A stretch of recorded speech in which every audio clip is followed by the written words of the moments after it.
Bonjour à tous et à toutes, surtout je pense aujourd'hui spécialement.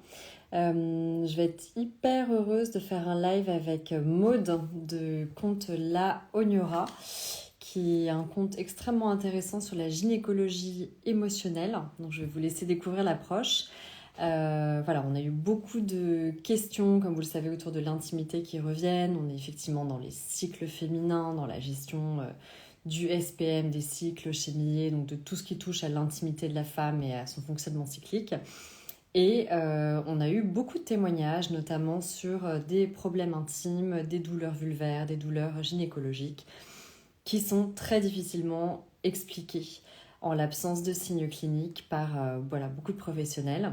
Beaucoup de, beaucoup de questionnements aussi sur la manière d'adresser ces choses-là dans un cabinet médical, chez son gynécologue ou autre. Donc, c'est très intéressant de vous présenter Maude qui va nous rejoindre tout de suite. J'attends juste la requête, je vérifie si je ne l'ai pas ratée. Hop. Non, pas encore. Et en fait, d'aborder cet aspect. Donc, Maude est une gynécologue qui a vraiment travaillé tout cet aspect émotionnel de la gynécologie. Elle va nous donner des stats assez étonnantes. Moi, je suis très facts and figures, donc pas vraiment dans l'ésotérisme. Et quand on voit les stats qu'on arrive à rapprocher entre, par exemple, les violences gynécologiques conjugales et les stades de cancer du col de l'utérus ou autres, ou même autour de l'endométriose, c'est assez révélateur. Donc je vais laisser Maude nous expliquer tout ça, vous donner les armes pour pouvoir... Là, attendez, j'envoie une requête. Ah, ça y est. Voilà, Maude va nous rejoindre. Euh, Notre corps et être capable, en arrivant dans un cabinet de gynécologie, d'imposer en quelque sorte une séance telle que vous l'entendez et de savoir jusqu'où on peut aller ou pas. Maud, je suis ravie de te recevoir. Je te présenterai rapidement, mais je pense que tu expliqueras beaucoup mieux avec tes mots ce que tu fais. Je vous explique Salut Caroline. de ton Enchantée. travail de militante. Je parlerai un peu parce qu'il y a beaucoup de choses qui se passent en ce moment en fait autour des violences gynécologiques, autour des informations là-dessus. Mais je pense qu'on a Ouais. vraiment il y avait une face cachée de tout ça qui était assez énorme. Donc, tant mieux pour nous, tant mieux pour les femmes en général. Mhm. Voilà, je pense que ton approche est hyper innovante et originale. J'aimerais bien que tu nous l'expliques un petit peu et que voilà, tu arrives à donner en, on va dire, une trentaine de minutes de live des clés aux femmes pour, ou plus, hein. De toute façon, pour aller plus, mais et donner Bah, des clés faut m'arrêter de parler. J'avoue que comme je suis passionnée toujours, je parle quand même beaucoup. intéressant, on continue, c'est pas grave. Mais en plus, il y a tellement de femmes qui sont perdues sur ces sujets. Moi, il y avait des sujets que j'ignorais un peu, je t'avoue, comme on disait, Ouais. les douleurs vulvaires, toutes les douleurs, tu vois, les vestibules avec les noms barbares, les vulvodynites, Oui. et qui sont très spécifiques et qui n'ont pas de signes cliniques, donc qui sont vécus vraiment avec beaucoup de culpabilité par les femmes. Et finalement, il y a des choses à faire et il y a vraiment des choses à investiguer. Et très souvent, elles sont même écartées de manière assez violente par les professionnels de Ouais. santé qui n'arrivent pas à trouver les clés comme il n'y a pas forcément de signes cliniques. Et donc moi, j'ai découvert un monde que je ne connaissais pas et je trouve que ton approche là-dessus est assez unique et Mm. extraordinaire Mm. pour donner des clés à ces femmes-là, notamment. Merci. Merci beaucoup. Donc je te laisse te présenter. Oui, alors d'abord, je vais quand même faire une précision que je ne suis pas Oui, gynécologue. Ça, c'est c'est un peu important. vrai. Je n'ai pas fait d'études de médecine. Non, mais c'est plus pour moi. Pour l'histoire, en fait, moi, j'ai découvert la gynécologie naturelle. J'ai habité 2 ans en Colombie et j'ai découvert là-bas la gynécologie naturelle. Donc, parce que j'avais moi-même des problèmes et des douleurs et des choses comme ça. Donc, je me suis renseignée et j'ai, au fur et à mesure, je suis rentrée dans un monde que je ne connaissais pas, c'est-à-dire le monde de se soigner autrement que par des médicaments. Et donc, je me suis formée là-bas en gynécologie naturelle. Et puis, euh, enfin voilà, je sais pas qu'est-ce qui s'est passé, mais je me suis de plus en plus intéressée vraiment à l'impact en fait émotionnel dans la sphère gynécologique. Et c'est comme ça que, bah, au fur et à mesure, je me suis rendu compte que, bah, en fait, il y avait un réel impact. Et donc, quand je suis rentrée en France, je me suis vraiment spécialisée au niveau autour en fait des émotions. Mais Euh, qu'est-ce que tu parce que veux gynécologie naturelle quand c'était alors juste... Ouais. Alors, gynécologie naturelle, bah, en fait, c'est comment se soigner par les plantes, tout simplement, par les plantes, par Ah, l'alimentation. C'est en ah, fait au-delà de la médicamentation, en fait, tout simplement. mais d'ailleurs, tu sais que j'ai appris, moi j'ai une famille de médecins, beaucoup de médecins autour de moi. Ouais, Et en fait, j'ai appris, ils ne sont pas du tout formés en plantes ni en nutrition, ils sont formés en molécules aujourd'hui. ouais. Ça l'aide dans le parcours médical. Et aujourd'hui, ils sont en train de réfléchir, comme il y a quand même des nouveaux outils, on n'est plus obligé de connaître par cœur le Vidal comme avant, puisqu'il y a tous les Oui, outils oui. numériques, l'intelligence artificielle aussi, Neurosecours. Donc, ils sont en train de penser à modifier un peu la formation des médecins en rajoutant absolument une dimension nutrition, plantes et autres, parce que ce Ouais, sera beaucoup ouais. plus utile aujourd'hui dans l'exercice de la médecine que de connaître par cœur des milliards de choses. On n'a plus forcément besoin de connaître par cœur. On a besoin d'être mis à l'expérience, mais il y aura aussi des outils pour aider. Donc c'est une vraie Mm. réflexion dans les formations médicales parce que je pense qu'aujourd'hui, bah, on peut être complètement à côté de la plaque sur certains symptômes, notamment qui ne se guérissent pas forcément par des médicaments. Oui, ben en fait, c'est toujours un peu la médecine institutionnelle, elle est en cas de crise, en fait, c'est la meilleure, quoi. Quand il y a des très fortes douleurs, quand il y a des jambes cassées, des choses comme ça. Effectivement, prendre une tisane quand tu as une jambe cassée, c'est moins facile, quoi. Ouais. Mais effectivement, tout en amont et en prévention, et puis même au niveau de l'alimentation, en fait, parce que bah, la sphère gynécologique est quand même ultra sensible à l'inflammation. Bah, en fait, l'alimentation peut être très, très enfin, ça peut avoir vraiment un impact. Donc moi, et puis, enfin, en Colombie, en fait, c'est la médecine institutionnelle, elle est loin, elle est dans les Mm. villes, elle est dans les. Enfin, moi, j'habitais à la campagne, j'avais déjà 3 kilomètres de route avant d'arriver, Ouais. enfin, de chemin en terre avant d'arriver à la route. Puis après, il y avait 1 heure pour arriver à la ville, et puis il y avait 3 heures avant d'arriver à l'hôpital, quoi. Donc en fait, bah, là-bas, bah, si t'as mal, si t'as des douleurs menstruelles, bah, d'abord tu vas au marché, aux herbes, et puis tu vas chez l'herboristerie, en Mm. fait. Donc, et c'est comme ça que j'ai découvert un monde, genre, ah oui, ok, donc de la sauge, ça se boit, ça calme les douleurs. Enfin voilà, Mm. c'était il y a quelques années, mais j'ai halluciné. Et du coup, je suis rentrée là-dedans. Et puis, Et puis, et les enseignantes que j'ai eues aussi. c'est long et c'est compliqué d'apprendre les plantes parce Oui, que on dit toujours une plante fait ça, je regarde sur Internet, mais en fait non, les plantes c'est puissant, ça peut avoir des interactions, ça peut avoir des oui, interactions entre elles. Moi je suis étonnée de voir le nombre de compléments alimentaires ou de choses où il y a des plantes qui ont des actions antagonistes. ouais, Donc la ouais, disponibilité est une sens, la biodisponibilité, il y a des choses où il vaut mieux prendre des précurseurs que prendre la molécule en elle-même. c'est ça. Ouais. Très compliqué les plantes, c'est vraiment un apprentissage dans la durée. Et puis après, on est tous biochimiquement différents, donc il y a des plantes qui nous conviennent, d'autres non. Donc Mhm. c'est beaucoup plus long et compliqué qu'une molécule unique à spectre large comme un antibiotique ou autre qui va balayer tout sur son passage. Mais c'est une approche qui est vraiment, qui a un capital pour l'avenir qui est fort, quoi, comme Ouais, bien se connaître. On va y revenir à ouais, bien c'est se ça. connaître. Ouais. Oui, puis en plus, moi j'ai appris des plantes d'Amérique du Sud, mais quand je suis rentrée en France, bah, c'était plus les mêmes plantes. Et j'ai vraiment lâché, enfin lâché, j'ai une base en fait de ça, mais moi du coup, en fait, au fur et à mesure des accompagnements, je me disais, mais c'est pas possible, en fait, toutes les personnes que je rencontre, toutes les personnes qui viennent me voir ont eu soit des violences, soit sont impactées émotionnellement, etc. Et puis donc du coup, au fur et à mesure, je me suis vraiment spécialisée au niveau émotionnel. Donc maintenant, voilà, je propose quasiment plus de plantes en fait. Je renvoie chez les naturopathes qui sont hyper calés là-dedans, qui savent bien. Et puis moi, je prends soin des. Bon, alors comment ça va, toi, vraiment, à l'intérieur de toi? Et alors justement, quelles sont les situations les plus classiques pour lesquelles les femmes viennent te voir? Parce que tu vois, nous à l'origine, on travaille sur les déséquilibres hormonaux et par les déséquilibres hormonaux, on a découvert beaucoup de choses autour des douleurs vulvaires qui n'ont pas forcément un lien direct d'ailleurs, Ouais, déséquilibre hormonal. Pourquoi on vient te ouais. voir? Pourquoi on vient me voir? Alors c'est principalement, enfin, en fait, moi, je vois quand même beaucoup de choses. C'est quand même assez large. C'est parce qu'il y a beaucoup de Ouais. l'endométriose, clairement. Il y a beaucoup aussi ce qu'on appelle les SOPK, donc les syndromes des ovaires polykystiques, qui en fait, en réalité, ne sont pas des kystes, mais des follicules, donc polyfolliculaires.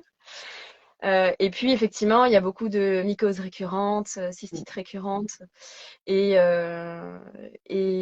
vaginisme. On va dire, c'est que les 3 grands axes. Après, il peut y avoir d'autres choses. Je sais que j'ai des personnes, enfin pas beaucoup, mais j'ai des personnes quand même qui viennent autour de la périménopause, par exemple, qui ont besoin de. Mais tu vois, c'est vraiment un impact émotionnel, c'est-à-dire, en fait, ça m'impacte là de sentir que la ménopause arrive, que j'en ai peur, etc. Donc c'est toujours C'est toujours en lien avec les émotions. Et en fait, les personnes qui arrivent en me disant, bah, j'ai tout essayé. Et j'ai passé tous les IRM et voilà. Alors, soit j'ai un diagnostic, soit j'en ai pas, parce il y a des personnes qui arrivent avec des douleurs menstruelles et qui ne savent pas d'où ça vient. Et les gens, et voilà, les médecins leur ont dit c'est dans votre tête, merci, au revoir. Donc ça quand même assez courant. Soit elles ont un diagnostic, mais il n'y a aucune progression et elles me disent bah, j'ai pris des compléments alimentaires, j'ai changé d'alimentation, maintenant je médite tous les matins, j'ai fait tout le combo, je suis allée voir le kinésiologue, je suis allée voir l'hypnothérapeute, je suis allée voir tout le monde, mais en fait il n'y a rien qui passe. Et donc bah, là c'est la question de ok, bah, en fait peut-être que tout ça, en fait il y a peut-être un lien avec ce que tu vis toi en fait à l'intérieur de toi dans tes émotions. La fertilité aussi, Donc, imaginons, des femmes qui ont des problèmes de fertilité. alors, la fertilité, moi, je ne le fais plus. C'est un choix. Intéressant. Je me dis, tiens, pourquoi elle le cite pas? Ouais, non, je le fais plus parce que en fait, c'est très complexe et parce que ce n'est pas que la femme, que la personne qui a des ovaires qui est en jeu dans la fertilité. C'est-à-dire que pour moi, en fait, il y a 4 entités différentes dans la fertilité. Il y a effectivement la femme, mais il y a aussi le spermatozoïde, donc l'homme qui est derrière. Et il y a aussi l'entité couple qui est aussi ultra importante. Et puis il y a l'entité enfant de qu'est-ce que cet enfant vient faire ici. Et donc, voilà, il y a quelques années, j'en faisais encore et maintenant, j'en fais plus du tout parce que je vois bien que malgré tous les efforts que peut faire juste une personne, bah, il y a les 3 autres entités si on n'a pas pris de soin des autres entités. Donc, je le laisse à des personnes qui sont vraiment spécialisées là-dedans et qui voient le couple, qui voient, enfin voilà, qui sont vraiment C'est en la lien. Et tu as raison. Ok. c'est Donc ça, toi, ouais. c'est vraiment sur la femme, son histoire, son expérience propre et comment elle peut aider à se réapproprier ça pour être mieux. Que tu nous expliques un peu comment se passe une séance. Mais comment se passe une séance? Alors, moi, déjà, j'ai besoin de tout l'historique gynécologique et je me base quand même beaucoup au niveau physiologique parce que la majorité du temps, il y a un déséquilibre hormonal. Clairement, C'est bien il y qu'il y ait a, des identifiés, hein, chez Millet, je peux te dire, on travaille que voilà. là-dessus. Et il y a Oui. tellement de gens qui nous disent encore aujourd'hui, mais ça concerne quand même très peu de femmes ce que vous faites, c'est vraiment niche. Et en fait, on a envie de Non. pleurer quand on fait ça, c'est pareil, en Ah ouais, fait. non, mais Et on pense que même aujourd'hui, quand on parle de tous ces sujets-là, c'est encore très sous-estimé. En fait, il y a très peu de stats sur la santé féminine et donc finalement, les femmes vivent un peu dans la culpabilité de cette maladie imaginaire alors mhm, que ça peut sous-tendre pas mal de choses, en fait. c'est ça, c'est ça. Et effectivement, enfin, souvent, on va le déceler, on va le voir parce qu'il y a des syndromes prémenstruels. C'est là où on le voit le plus facilement, quoi. Mais effectivement, maintenant, il y a certaines études qui supposeraient que l'endométriose, par exemple, est en lien avec un déséquilibre hormonal. Les SOPK, c'est un déséquilibre hormonal. Enfin, il y a quand même pas mal de choses. Les mycoses, ça peut être un déséquilibre hormonal également. Donc, il y a quand même pas mal de choses qui sont en lien avec un Bah, déséquilibre hormonal. Hein. pour moi, c'est un grand système c'est un peu comme le microbiote dont on parle beaucoup. On dit bah, le microbiote, il ne faut pas le prendre de manière isolée, ça impacte la Complètement. peau, ça impacte les intestins, ça impacte le microbiote intime aussi. Et en fait, c'est des ensembles systémiques, ça veut dire qu'on vit dans quelque chose qui évolue de manière proche avec nous, qui impacte la digestion, les neurotransmetteurs.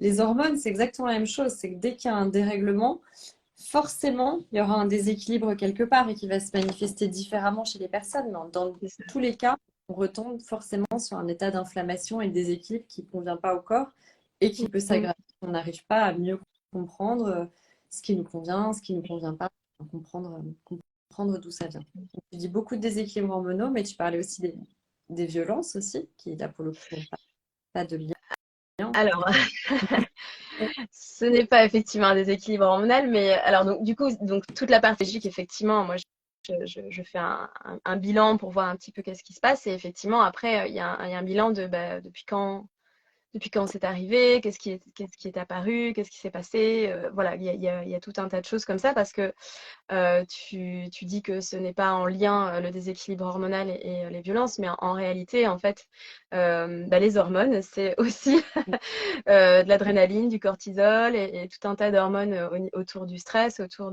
C'était oui, donc je le savais. autour de la violence. C'est ça que Ah, t'as feinté.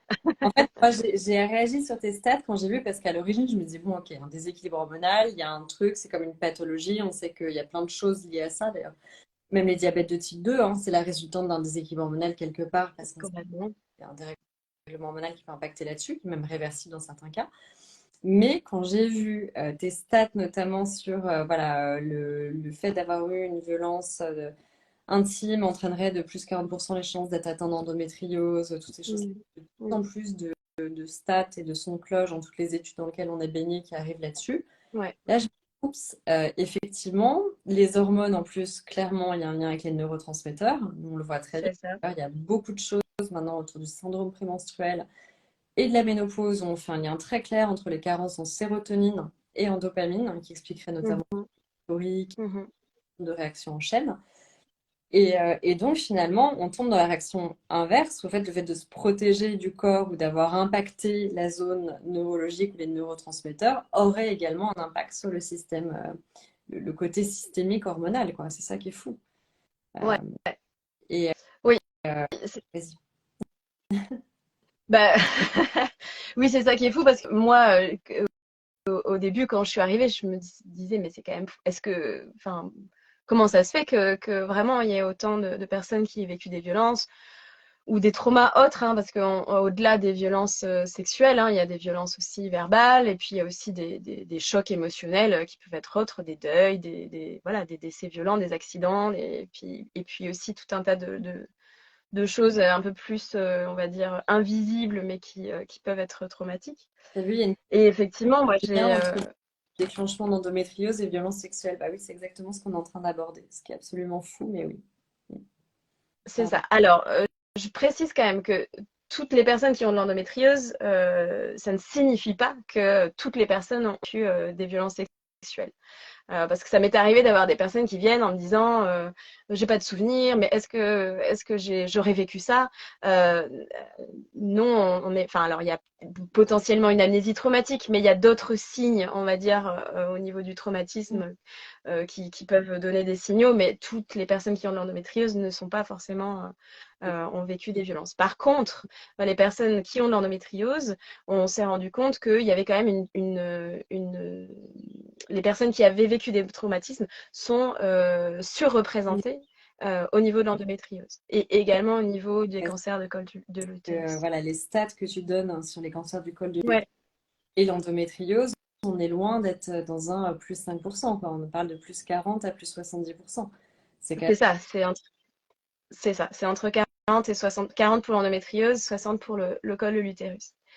Et donc ça, c'est des stats via l'association Stop Violence Sexuelle. Et c'est donc Violaine Guérin qui est gynécologue et qui lutte depuis des années autour des traumatismes, des violences sexuelles et du lien avec la gynécologie. Donc c'est pas des stats qui arrivent Non, comme ça c'est de juste moi. Enfin voilà, c'est des sont choses très qui arrivent. documentés. Mais on a envie de te demander comment on explique ce lien alors, parce que c'est quand même Alors, fou. ouais, D'un point de vue psychologique, c'est compliqué. ouais. Alors, Alors, le premier lien qu'il y a à faire, ça va être effectivement le lien hormonal. Donc, en réalité, lorsqu'il y a eu des traumatismes, le système nerveux va surréagir et donc le système nerveux va demander au corps. Je la fais hyper rapide, hein, j'ai vraiment pas envie non, de non, mais rentrer dans les détails, on comprend. mais pour pas vous embarquer, mais du coup, le fait est que, en fait, du coup, lorsqu'il y a eu des violences, lorsqu'il y a eu trauma, du coup, il peut y avoir des choses qui vont faire surréagir la personne et dont le système nerveux va envoyer un signal de stress, de peur, de danger, en gros, et il va envoyer le fameux cortisol et la fameuse adrénaline, qui sont deux hormones, en fait, qui vont avoir des impacts assez conséquents, Mm. dont le premier impact, c'est que en fait, le cortisol et la progestérone ont une recette, une recette de production chimique Mm. similaire. Et donc, ce qui fait que bah, quand le cortisol étant une hormone de survie, le corps va toujours prioriser le cortisol, Oui. la production de cortisol, et donc la progestérone, en gros, Mm. je donne toujours cet exemple-là, mais en gros, si pour fabriquer du cortisol, on faisait un gâteau au chocolat, donc c'était de la farine, des œufs, du lait et du chocolat, et que la progestérone, en fait, il y a de la farine, des œufs, du lait, du chocolat et des Mm. amandes. Voilà, en gros, c'est les deux recettes de cuisine. Et bien, en fait, quand il y a une surproduction de cortisol, ben, on va récupérer la farine, les œufs pour la progestérone, normalement pour la fabrication de la progestérone, et on la met pour le cortisol. Donc, il y a forcément une chute de progestérone. On en parle beaucoup chez Millet parce qu'effectivement, le stress, c'est quand même le perturbateur endocrinien numéro un. Et Ouais, en plus, comme les hormones se regardent toujours une quantité par rapport à l'autre, quand il y a un déséquilibre justement entre la progestérone et les œstrogènes, et c'est très fréquent aujourd'hui, on estime que c'est plus de 70% des femmes, parce que quand on a un c'est état ça. chronique, et ben justement, la progestérone, comme tu l'expliquais si bien avec ta métaphore du gâteau, va chuter, et donc on va avoir mécaniquement trop d'œstrogènes. Et même en période de C'est ça. périménopause, les femmes ont du mal à imaginer, parce qu'on a toujours dit tous les symptômes, tout ce qui se passe dans le corps, c'est lié à ce déficit de la progestérone qui chute le premier en plus en période de périménopause. Et il faut savoir que juste rien que ça, ce phénomène mécaniquement d'avoir trop d'œstrogènes par rapport à la progestérone entraîne des surrisques niveau cancer du sein, niveau cancer hormonodépendant, de manière mécanique, d'avoir C'est trop ça. d'œstrogènes. Donc il y a beaucoup d'effets directs liés au stress, comme tu Mm. l'as si bien imagé. En fait, la boule de neige, c'est-à-dire que trop de corps a pas assez de progestérone, donc ça fait trop d'ostrogène, et du coup, et c'est l'ostrogène qui a un impact énorme sur le corps, vraiment, qui est très fort, et c'est l'ostrogène qui va faire gonfler les seins, qui va faire gonfler le ventre pendant la phase prémenstruelle, mais elle a un impact vraiment enfin, partout dans le corps, et donc effectivement, il peut y avoir tout un tas de conséquences en fait de cette Je hyperostrogénie, quoi. comprends pour le stress chronique, par exemple, c'est des violences verbales à répétition, mais quand tu as un choc, par exemple, isolé, où tu dis, mais avec un énorme stress, tu vois, une agression ou quelque chose, ça peut se retentir quand même sur des douleurs gynécologiques. Là, alors, pas toujours. Si la personne a été prise en charge rapidement, qu'elle a pu en parler, qu'elle a pu être traitée vraiment. Maintenant, il y a des personnes qui sont spécialisées dans le trauma. Ben, ça peut ne pas avoir d'impact.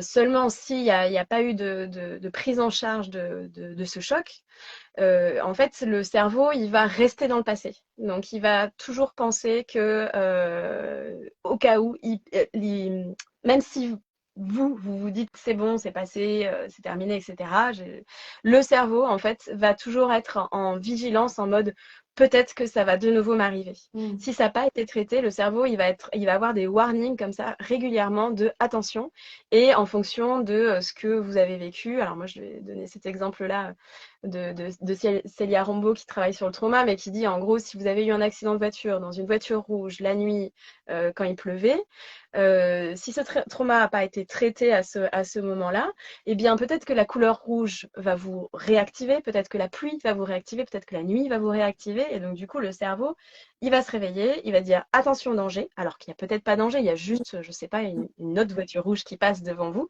mais il y a peut-être un danger, il y a peut-être quelque chose qui s'est activé, qui est complètement inconscient, hein. Pas d'amnésie traumatique, c'est pareil. C'est pareil. Le corps se souvient toujours, même si le cerveau l'a mis C'est dans ça. un coin quelque part, le corps a toujours cette espèce Il va y d'effet. avoir une réaction. Et c'est ce qu'on appelle en fait le stress post-traumatique. Mm.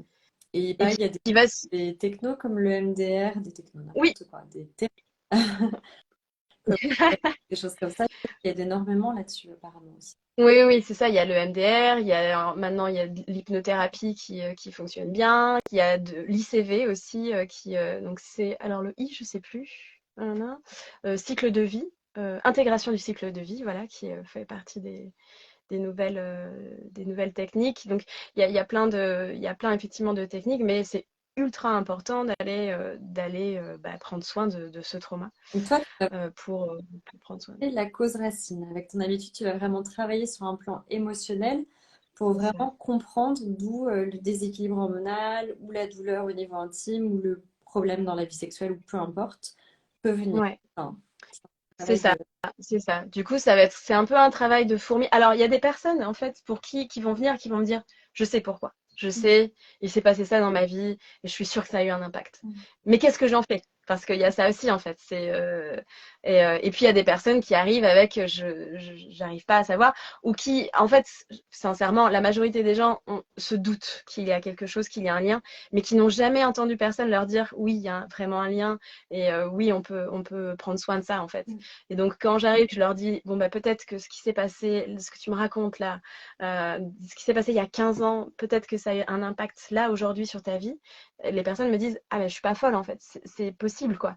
Ouais, c'est possible, en fait. Oui, oui, oui, Et clairement. je pense Euh, que l'acceptation, elle est partie intégrante du process. Et donc, en fait, tant qu'on n'a pas reconnu et la douleur et le mal-être et l'historique, c'est pas possible de passer au-delà, quoi. Donc, quelle c'est ça. technique tu utilises en général dans ces cas-là? Ça t'arrive de renvoyer vers des professionnels? Tu te considères, ça dure assez longtemps quand on te voit en général, un programme de gynécologie émotionnelle ou ça? Euh, oui, alors moi je fais sur 6 séances, Mhm. parce que déjà la première séance c'est vraiment le bilan gynéco, de voir un petit peu tout ce qui se passe, quoi. Et puis après en fait c'est le temps de. Moi je fais beaucoup de paroles, hein. On va beaucoup parler, je vais aller creuser un petit peu, je vais poser les questions qui font que est-ce qu'il y a une révélation ou pas, donc ça va être beaucoup dans la parole. Et puis après j'ai quand même pas mal d'outils au niveau de l'intégration, on va dire, émotionnelle. Donc, quand je vois qu'il y a un stress post-traumatique qui est très très présent, je renvoie vers des professionnels de santé spécialisés en traumatologie parce que Mhm. bah voilà, c'est pas mon domaine. Et en même temps, moi, je prends soin de l'émotion actuelle. Donc, c'est-à-dire pas celle qui est dans le passé qui reste bloquée, mais on peut prendre clairement soin des émotions qu'il y a actuellement et d'aller intégrer ces émotions et d'utiliser vraiment les outils, alors ce que j'appelle l'hygiène émotionnelle, c'est-à-dire de s'écouter, d'écouter ses émotions au fur et à mesure qu'elles arrivent dans la journée, parce qu'en fait on a le droit d'avoir des émotions, donc il y a aussi beaucoup euh, d'éducation, ce que j'appelle l'éducation thérapeutique, mais vraiment d'aller vraiment autoriser, que la personne s'autorise en fait à vivre ses émotions et en fait d'expliquer que plus tu vis ton émotion rapidement, plus Mhm. le taux de cortisol va Une redescendre étude aussi. là-dessus, d'ailleurs, on a toujours l'impression parfois qu'on a une société de petits bouddhas, qu'il faut faire méditer toute la journée, faire du yoga, etc. Et qu'il faut mieux pas vivre les émotions de manière trop forte. Non, mais j'insiste là-dessus parce que c'est un aspect qui m'agace un peu aujourd'hui. Et en fait, des études en neurologie et autres, comme tu le dis, prouvent qu'il vaut mieux avoir des émotions assez intenses et vivre un peu les montagnes russes émotionnelles et vivre tout de suite ces émotions, être dans la surprise, la colère, peu importe, voilà, de crever l'abcès, comme on peut dire. C'est beaucoup plus sain pour l'organisme d'accepter les émotions quand elles viennent. Alors, pas comme un enfant qui n'aurait pas de filtre social peut le faire, mais en tout cas, de les laisser parler, et de toujours ressortir ce qu'on doit dire. Enfin, moi, je sais que c'est vraiment une règle d'hygiène de vie. De toute façon, je ne sais pas faire autrement. Mais c'est hyper courant et c'est beaucoup plus sain que de vouloir être toujours calme, posé en toute situation. Parce qu'on n'est pas fait pour ça, en fait, dans tous les cas. Ouais, Et ça, clairement. ouais, vas-y, pardon. Oui, oui, pardon, excuse-moi. Mais en gros, par exemple, quand il y a une colère qui arrive, alors déjà en moyenne, on vit 1000 émotions dans la journée, à peu près. Ça fait beaucoup. Donc déjà, Ah, par minute. euh, c'est quand même énorme parce que alors après il y a des émotions qui passent de oh tiens de la surprise, ah tiens et machin, il s'est passé ça, mince, vite là j'ai un rendez-vous, nanana, j'ai un petit peu peur, voilà, je suis un peu stressée, voilà, ça va, ça vient, ça passe, etc., quoi. Mais quand même il faut quand même déjà se projeter là-dedans qu'il y a quand même énormément d'émotions dans la journée. Et puis quand il y a des émotions un peu fortes, bah il y a forcément le taux d'adrénaline qui va monter. Et en fait, le pic en fait d'adrénaline et de cortisol, il va, enfin, le corps en fait va vouloir aller jusqu'au pic pour informer en fait la personne, informer le corps, informer le mental, informer le néocortex, parce qu'en fait c'est celui qui a la parole et qui réussit à analyser, c'est notre cerveau frontal. Et donc il va me faire monter ce pic-là pour dire, eh oh attends là, tu m'entends quoi. Et en fait, qui se passe, c'est que les gens qui, et comme la majorité, et ça c'est pareil, j'en parle beaucoup, c'est ce qu'on appelle l'incompétence émotionnelle, c'est-à-dire on n'a pas été Mm. éduqué, on n'a pas appris à vivre une émotion sainement. Et Oui. donc, en gros, clairement, en fait, les personnes essayent de tasser, genre non, non, ça va, je suis pas en colère, je serre les dents, etc., à tasser cette espèce de pic. Et donc, forcément, le corps va renvoyer une information. Parce qu'en réalité, dès que le pic est atteint, eh ben, ça redescend. Mais ça redescend tout seul. Je sais pas si ça vous est déjà arrivé de hurler un bon coup. Ah, bah c'est bon, ça y est, c'est Mm. terminé, quoi. Ouais. Enfin, et il y a vraiment le pic qui redescend, mais hyper rapidement, quoi. Et puis, Donc, sauf que peut s'autoriser à avoir ce pic-là. Oui, puis s'autoriser à le vivre différemment, c'est-à-dire c'est pas forcément perdre le contrôle, parce que souvent ça aggrave encore plus, mais se dire, bah, si j'ai une colère, c'est qu'il y a une raison, je peux le transformer en énergie, je peux le transformer en autre chose. Et ça, je pense que c'est très important, c'est ce qu'on apprend à faire en grandissant quelque part, mais l'utiliser, ou le Ouais. capter avec l'humour, avec plein de choses, mais il y a toujours quelque chose à utiliser de ça, de manière civilisée. On va se transformer en... Oui, oui, bien sûr, oui, oui, parce que Et bah, en fait, c'est vraiment faisable. C'est ça que je veux dire. C'est ouais. J'aime pas cette idée de perdre le contrôle. Pas forcément essayer perdre le contrôle ou hurler, mais en tout cas, on peut l'utiliser de manière saine. On a l'impression, ces émotions, nos sentiments. Oui, clairement. Bah, c'est Fabrice Midel qui dit on ne peut pas, on n'est pas responsable de ses émotions, ça c'est clair et net, on n'est pas responsable. Par contre, on est responsable des actions de nos émotions. Donc, t'es pas responsable de ta colère. Par contre, tu es responsable si tu pètes le nez de la personne.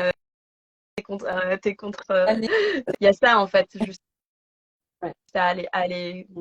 en fait, c'est juste ce juste milieu-là. Et c'est vrai qu'il y a beaucoup, et là pour le coup, je vais vraiment genrer, il y a beaucoup de femmes pour qui, par exemple, la colère, c'est difficile parce que c'est une émotion qui n'a pas été vécue, autorisée quand on est enfant. Souvent, enfin, voilà, quand t'es une femme, c'est non, non, non, t'es douce, t'es gentille, tu communiques, tu parles, mais tu n'es pas en colère, quoi. Et donc, qui ne s'autorisent pas et qui, du coup, ont peur et se disent, non, non, mais si je me mets vraiment en colère, je vais tout casser, ça va être...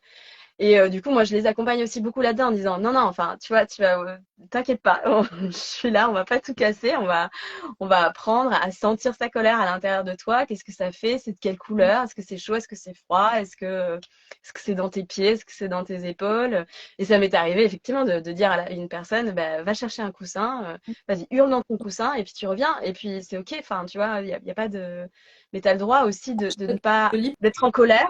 la manière dont tu mets les faits d'imager les émotions et tout ça, c'est assez proche de l'hypnose par certains aspects. Oui, oui, ah bah oui, oui, moi j'aime beaucoup le travail en hypnothérapie. Alors je suis pas hypnothérapeute, mais c'est vrai que j'ai été formée par le docteur Chevaux en hypnothérapie et traumatologie, et du coup c'est quand même hyper intéressant et puis en fait c'est vraiment véridique, c'est-à-dire qu'est-ce qui se passe vraiment dans ton corps, c'est d'aller vraiment cueillir l'émotion au centre Et au tu centre du disais, corps. tu disais 6 séances. En 6 séances, donc si tu as quelqu'un qui vient, qui a de l'endométriose, des douleurs du vaginisme, tu sais, douleurs vulvaires, on a cité tous Ouais. ces mots-là, on arrive à régler des choses de manière très concrète en 6 séances. Est-ce que ça marche ton truc? Là. Alors, je vois 20% d'amélioration. Non, non, parce que ça intéresse. Il y a tout ça que je comprends et que j'entends, et on a des découvertes formidables sur la gestion des émotions et tout. Mais concrètement, voilà, combien de temps ça peut prendre? Parce que je pense qu'il y a beaucoup de femmes qui se posent la question. Ça fait des années que j'ai des douleurs vulvaires, je ne sais pas pourquoi. Ça peut me gâcher mon quotidien, parce que parfois ça vient Ouais. complètement impromptu. C'est pas du tout forcément lié au rapport, hein, d'ailleurs. Et est-ce que j'ai une voie de piste d'amélioration et en combien de temps? Alors effectivement, moi c'est 6 séances en 3 mois. Donc, on se voit tous les 15 jours et c'est vrai que ça prend du temps, hein. C'est pas, en fait, si le corps est pas habitué à accueillir les émotions, c'est pas en 3 jours que ça va passer, quoi. Donc, vraiment, c'est un accompagnement qui est lent, qui prend du temps, c'est des prises de conscience, etc. Oui, effectivement, hein, moi j'ai des personnes qui n'ont plus du tout de douleur. J'ai des personnes, alors j'ai eu pas mal de fertilité de bébés qui sont apparus aussi. J'ai des personnes où leurs syndromes prémenstruels ont quasiment disparu. Mm. Mais et il y a des personnes pour qui il y a encore eu des douleurs. Enfin, je cache pas qu'il y a des choses où ça fonctionne pas. Mais par contre, qui me disent, en fait, je sors. mais je suis beaucoup plus apaisée par rapport à ça parce que je sais d'où ça vient maintenant. Et je sais qu'en fonction du cycle que je vais avoir et comment je vais prendre soin de moi, ben, je sais que je vais avoir moins de douleur et je sais, voilà. Donc ça, c'est aussi des choses qui arrivent en fait régulièrement parce que moi, mon but, c'est d'abord d'apaiser la personne. Et ensuite, on voit ce qui se passe dans la sphère gynécologique. Mais en réalité, en fait, la sphère gynécologique n'est qu'une conséquence en fait de l'apaisement de la Mm. personne. Et déjà, les personnes me disent, mais moi je sors avec déjà, je sais pourquoi j'ai ça, je sais qu'est-ce que j'ai des pistes, etc. Puis 6 mois après, généralement, j'ai un message en me disant, ah ça y est, c'est bon, j'ai de nouveau mes menstruations. Là, Ouais. j'ai eu une personne il n'y a pas longtemps Non, mais c'est donc qui n'avait pas encore, qui était aménorrhée depuis quelques années. Sur les 3 mois, il n'y avait pas eu de signes de menstruation. Et puis 6 mois après, elle est revenue en me disant, ça y est, j'ai des menstruations qui sont arrivées. Donc voilà, c'est des étapes qui arrivent ensuite au fur et à mesure, quoi. complètement. Mais il y a toujours, en fait, l'idée, c'est qu'il y ait un Mm. apaisement. Et puis après, on voit ce qui se passe dans la sphère gynécologique. Tu as Mais oui, écrit clairement, un clairement. livre qui s'appelle Habiter mon utérus. Oui, j'ai écrit un livre. Ouais, attends, je l'ai sorti. Je me suis dit quand même, il faut que je fasse un peu de pub. C'est très intéressant. C'est pas Ton approche est assez unique là-dessus et tu fais Ouais. aussi beaucoup de la psychologie et justement la sphère gynécologique dans ce livre.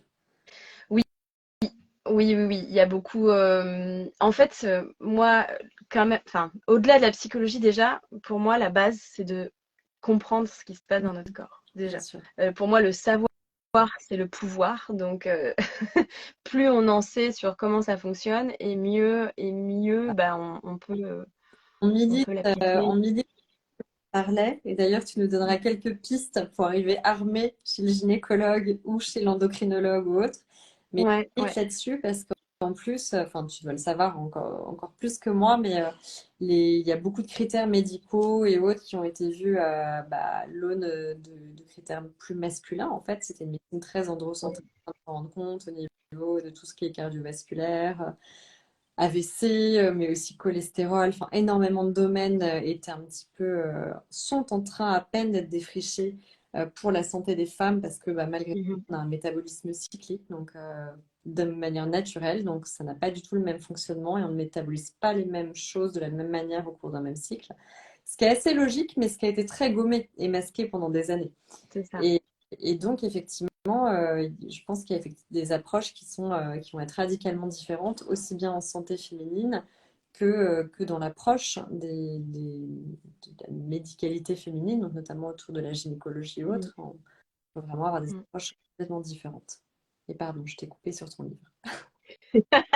Et je sais plus ce que je Mm, disais, mais non, mm, je sais plus ce que je disais, mais ah oui, si, c'était le savoir, c'est le pouvoir en fait. Et donc effectivement, de savoir ce qui se passe dans ton corps, mm. ça va déjà avoir un impact de ah ok, c'est pour ça que j'ai mal à la tête en fin de cycle. Ah d'accord, c'est pour ça en fait que j'ai des spottings avant mes menstruations. Et déjà juste ça en fait, moi c'est quasiment 50% de mon métier en fait. Et rien que ça, c'est un apaisement Nous, énorme on en s'en fait. rend compte énormément quand on explique. Il y a des femmes encore qui découvrent que le syndrome prémenstruel peut devenir plus fort à partir d'un certain âge, notamment 35-40 Mhm. ans. Et en fait, quand on commence à mettre des mots en disant, bah là, il faut peut-être arrêter de vous forcer, juste vous poser pendant cette période, à ce moment-là, un peu plus de Mhm. repos ou un peu plus de changer l'alimentation ou faire attention aux excitants juste pendant cette période. En fait, c'est quand elles voient la différence et donc l'action qu'elles peuvent avoir sur leur corps, c'est assez incroyable. Le plus compliqué à franchir, souvent, c'est au niveau du mental. Et je pense que c'est pareil pour les C'est douleurs ça. psychologiques. C'est-à-dire que autant on fait vite le lien avec des ballonnements, des seins tendus, des problèmes digestifs. Ok, c'est mécanique, Ouais. comme l'alimentation. En revanche, quand ça va toucher au mental Ouais. ou aux problèmes voilà, pendant les rapports, aux douleurs intimes et tout, c'est beaucoup plus compliqué de faire le lien et l'acceptation là-dessus. Ah oui, oui, clairement. Oui, oui. Oui, comme moi, bah, moi, c'est une des bases de OK, bon, déjà, on arrête le café. Au moins, on le diminue. Alors, je suis pas très pour les arrêts brutaux, mais au moins de diminuer. Et enfin, très régulièrement, les gens reviennent en disant ah, mais j'hallucine. En fait, juste déjà d'arrêter le café, j'hallucine, quoi. Bah oui, en fait, c'est extrêmement inflammatoire, le café. Donc, Et rien que les ça, en fait. excitants, hein, si on réagit fort aux excitants, moi je suis dans cette team-là, mais dès qu'on arrête, c'est fou, quoi. Mm. Comme ça change la donne, en fait. Ouais, c'est clair. Et C'est point clair. de vue fatigue, beaucoup de choses, en fait. Mm. Euh, Mm. Ok, donc habiter mon Et c'est toujours cette idée, ce livre t'est venu de ton échange avec les patientes et c'est l'idée de donner des pistes justement pour mieux se connaître aussi. oui, c'est ça. En fait, il y a aussi toute une partie quand même décodage. En fait, moi, je travaille quand même pas mal donc le décodage, c'est une pratique qui peut être remis en cause, hein. Clairement, je vais être tout à fait franche avec vous, mais d'aller essayer vraiment de décoder ce que la maladie a à te dire, en fait. C'est vraiment ça. Donc, en fonction des maladies, il y a certaines symboliques, il y a certaines choses. Et donc, dans le livre, Mhm. je décris chaque maladie. Qu'est-ce que c'est physiquement, vraiment? Et puis, qu'est-ce que c'est émotionnellement? Comment ça peut se traduire? Quelles sont les questions à se poser pour essayer de trouver qu'est-ce qui bloque à cet endroit-là? Après, voilà, le décodage, c'est quelque chose qui, pour moi, enfin, je suis pas très fan des dictionnaires de OK, ovaire, ah bah c'est ci, c'est ça, c'est la faute à ta mère, parce que souvent les ovaires, c'est la faute. Donc moi, voilà, je suis pas très pour ça. J'ai par contre effectivement toute une symbolique autour des ovaires, de l'utérus, du vagin, mais qui peut être extrêmement large. C'est-à-dire que ça va pas être que la maternité quand on parle d'ovaires et que, je sais pas, j'ai pas envie de donner d'exemple parce que là j'en ai pas, mais voilà, il y a des clichés un peu comme ça. Donc c'est un décodage qui est large et qui essaye juste de comprendre en fait les actions et puis d'aller appliquer aussi à tout l'impact émotionnel, à l'impact pardon, hormonal qu'il peut y avoir derrière. Et Donc, est-ce que les femmes qui font ce travail avec toi ont l'impression après d'être plus en charge, entre guillemets, justement de leur suivi gynécologique et autres? Est-ce que tu leur donnes quelques pistes? alors moi, ouais, une des mes valeurs, c'est l'autonomie. Donc ça, c'est clair et net que je leur donne beaucoup d'informations. Et puis, ouais, enfin, en fait, oui, là, j'avoue que j'ai reçu ce matin un mail d'une personne que j'ai accompagnée l'année dernière qui m'a dit, ah, j'aimerais bien me refaire accompagner, mais j'ai plus besoin de toi. Et en fait, c'est le meilleur compliment qu'on peut me faire de me dire, j'ai plus besoin de toi. Ça veut dire que, bah, en fait, j'ai donné assez d'outils et que la personne a pris assez de conscience de choses. Et effectivement, l'idée, c'est de se dire, bah, en fait, la prochaine fois que j'ai une mycose, tiens, est-ce que, bah, d'avoir le réflexe, en fait, de se dire, euh, en fait, c'est les mêmes réflexes. Qu'est-ce que j'ai mangé il y a quelques jours qui a pu provoquer ça? Qu'est-ce qui s'est passé dans ma vie aussi, dans mon environnement? Qu'est-ce qui s'est passé sur le point psychologique? Et en fait, vraiment d'avoir bah, le côté, ce qu'on appelle holistique, c'est-à-dire d'avoir le réflexe, en tout cas, d'aller voir tous les pans de sa vie. Et c'est ça pour moi, l'autonomie, c'est d'aller chercher, en fait, très régulièrement, de se dire, ah bah tiens, là, j'ai mal ici. Ça peut être ça, ça peut être ça, ça peut être ça. Et en fait, ça peut être et ça peut être plein de paramètres. C'est-à-dire que ça peut m'arriver d'avoir des personnes qui vont être que dans le décodage en me disant oui, j'ai mal à la tête parce que je me prends la tête, je me prends trop la tête. Oui, mais peut-être aussi parce que tu as trop d'ostrogène et que du coup, quand les vaisseaux se resserrent, ça dilate, enfin voilà, ça dilate les vaisseaux. Donc d'avoir vraiment les deux pans. Moi, j'ai vraiment besoin des deux et j'explique les deux en fait parce que l'un va pas sans l'autre. Je pourrais pas juste. Enfin, je trouve ça c'est impalpable en fait quand ça devient. Donc voilà, je fais toujours les deux et effectivement après c'est d'avoir le réflexe et puis d'avoir confiance en soi. Je crois que c'est moi, enfin une de mes valeurs c'est ça aussi, c'est la confiance. Retrouver confiance dans son corps parce qu'en fait beaucoup de personnes qui viennent me voir, ben, n'ont plus confiance en leur corps parce que leur corps est douloureux, parce qu'il réagit mal, parce que dès qu'elle leur propose quelque chose, ça ne fonctionne pas. Donc voilà, qui ont une vraie perte de confiance en leur corps, voire qui le détestent. Parce que et ça peut être, enfin, je précise aussi que une maladie chronique peut être traumatique, c'est-à-dire que à force d'avoir des douleurs répétées, que ça revienne régulièrement, ça peut créer un trauma en lui-même. Donc du coup, c'est la boule de neige, c'est-à-dire que déjà il y a une maladie chronique et qu'en plus il y a un stress par rapport à ça et que du coup ça entraîne encore plus d'effets, on va dire, secondaires parce que en fait il y a tout ce truc-là en amont, quoi. Donc, là, du coup, on enlève les couches de l'oignon, quoi. On commence par, ok, donc, qu'est-ce qui pourrait t'apaiser? Et après, on prend soin de la maladie chronique. Mais en fait, Et c'est fou parce que quand même, tu dis quand même sur des choses installées et tout, tu arrives à avoir des résultats finalement pas tant que ça, en tout cas dans le programme de base, ça dépend des femmes et mm, autres. Souvent sur des femmes qui ont dû chercher des solutions pendant des années, en fait, parce que nous, on a une errance médicale forte. Ouais, il y a beaucoup de personnes qui me disent, mais pourquoi j'ai pas su ça avant, quoi? Ouais. Parce qu'en fait, dès qu'on le sait, il y a un Mm. déclic. Parce que moi, je sais que je- tellement de gens me témoignent de, bah, en fait, mon médecin il m'a dit bah, que c'est dans ma tête, que lui, il a rien trouvé, donc on n'en sait rien. J'entends Donc ça tout le temps aussi. Ouais. ça, c'est terrible. C'est terrible parce que du coup, c'est ultra Mm. culpabilisant pour la personne, déjà. Et en plus, c'est faux. C'est pas parce qu'il n'y a pas de diagnostic que c'est. Enfin, en fait, la médecine n'est pas une science exacte. Donc, sans doute qu'il y a des choses aussi qu'on connaît pas, qu'on sait pas. Et que de toute manière, la douleur, elle n'est pas dans la tête, elle est dans le corps. Quand c'est déjà sorti exprimé, comme tu dis, une mycose, une cystite, on va évidemment soigner parce que ça peut être dangereux pour l'organisme, c'est inconfortable, etc. Mais on ne Mhm. regarde pas beaucoup les causes racines et souvent les traitements en plus qu'on impose vont jouer sur les causes racines. On revient sur ce fameux cercle, notamment les cystites avec les antibiotiques ou autres qui peuvent tendance à avoir fragilisé aussi la flore intime. Donc, c'est quand même hyper intéressant, même si ça prend plus de temps. Nous, c'est beaucoup les messages qu'on passe, de passer du temps à mieux se connaître, à mieux comprendre ce qui se passe dans le corps, d'où ça vient. Parce que même si ça va prendre du temps à se résoudre et tout, ça va quand même être un vrai capital pour la suite, pour moins que ça se reproduise. Complètement. Et ça, c'est un message Complètement. clé à passer.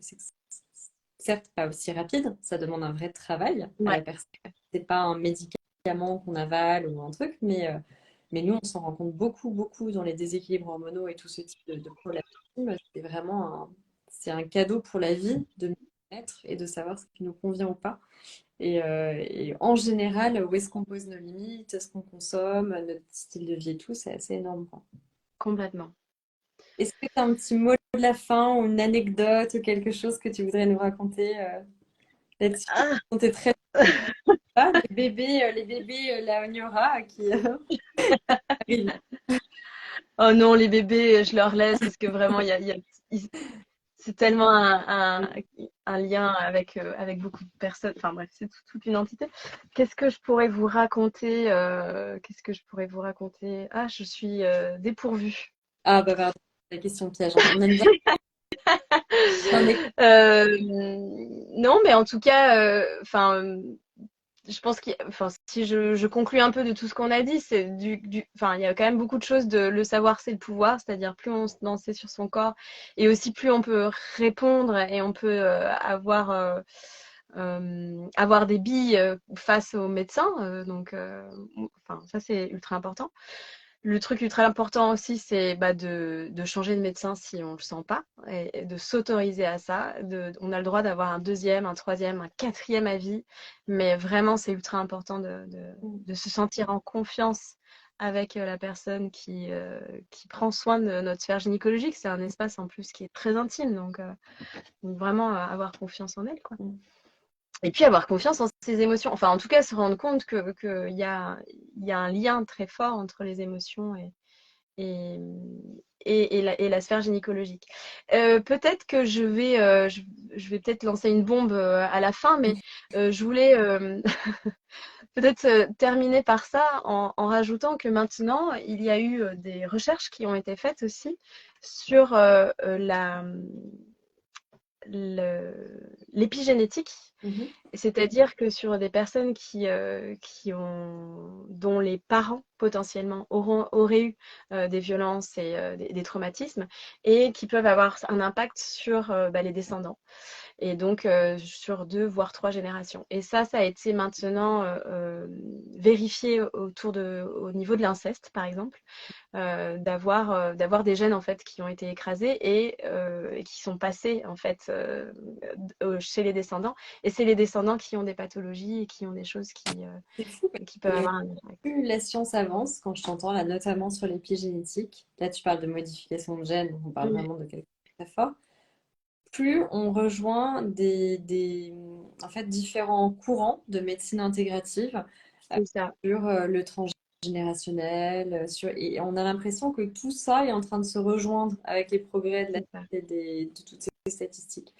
Donc comme quoi, il est important aussi d'explorer plusieurs disciplines. Alors toujours évidemment bien se faire conseiller, voilà, et repérer tout ça, mais vraiment de plus en plus, je pense qu'on va en venir à une nouvelle forme de médecine qui va Mm. regrouper des disciplines Ouais. avec des disciplines très diverses, parce que ce que tu dis, je l'ai entendu aussi beaucoup de fois, notamment sur les ovaires, le transgénérationnel et des choses. Ouais. euh, Oh, ouais, clairement, en train de clairement. l'expliquer de manière Mm. rationnelle et scientifique. C'est ça. Oui, oui, c'est ça, parce qu'en fait, du coup, ça développe beaucoup plus les cytokines, et les cytokines, c'est des molécules qui inflamment le corps. Donc, en fait, quand au niveau épigénétique, ça c'est touché, ben voilà, donc ça, c'est des choses aussi qui font du bien à entendre en disant, ok, ben moi, j'ai pas vécu ça, mais par contre, ma mère, est-ce que vous croyez qu'il y aurait un lien? Eh bien, potentiellement, oui. Oui. Donc voilà. Mais allez, le mot de la fin, c'est ce que tu dis en fait, c'est que c'est multidisciplinaire, c'est ultra important parce Et que le corps, la médecine, on a la chance d'avoir une médecine où on peut lire une prise de sang, on peut voir dans notre corps sans l'ouvrir avec les échos, avec les IRM, donc c'est génial. Mais il y a aussi toute la partie kiné, ostéopathie. Moi, je travaille pas mal avec des ostéopathes, j'envoie les gens en disant, OK, on a fait cette séance sur les émotions, maintenant tu vas voir ton ostéopathe et vous travaillez sur cette zone-là physiquement avec la conscience de tes émotions que tu avais, quoi. Par exemple, l'ostéopathie, il y a bien sûr donc la naturopathie pour moi, il y a la nutrition, enfin voilà, et d'avoir vraiment, et je sais que par contre enfin, c'est un coût énorme, hein, j'en ai conscience, hein, que ça c'est très cher pour les personnes. en argent qu'en temps, parce que ça demande un vrai travail Ouais. d'apprentissage et de savoir ce qui nous va, mais je te rejoins beaucoup sur les disciplines. Je trouve Mais voilà. que la nutrition, Ouais. c'est l'indispensable déjà de bien connaître. Effectivement, l'ostéopathie notamment et la gestion des émotions, Mm. trois axes hyper clés à travailler. Hyper, hyper. Ouais, c'est clair. D'être vraiment une team, quoi. Mm. Bah, merci. D'être bien entouré, Je en pense fait. que Thierry, d'avoir Merci à toi, Caroline. n'hésitez pas à poser toutes vos questions. Est-ce Mm. qu'on aborde aussi une prochaine fois un thème spécifique en particulier? Bah, dites-le nous, parce que je pense qu'il y a Oui, beaucoup de choses dont tu peux parler, mais je trouvais que c'était hyper intéressant de montrer, d'explorer un peu ton approche, parce que je la trouve forte, quoi. Forte et surtout pleine d'avenir. Voilà, il faut que tu ailles force merci. à cette approche. Super. Merci, Caroline. Avec plaisir. À bientôt. Au Au revoir. revoir.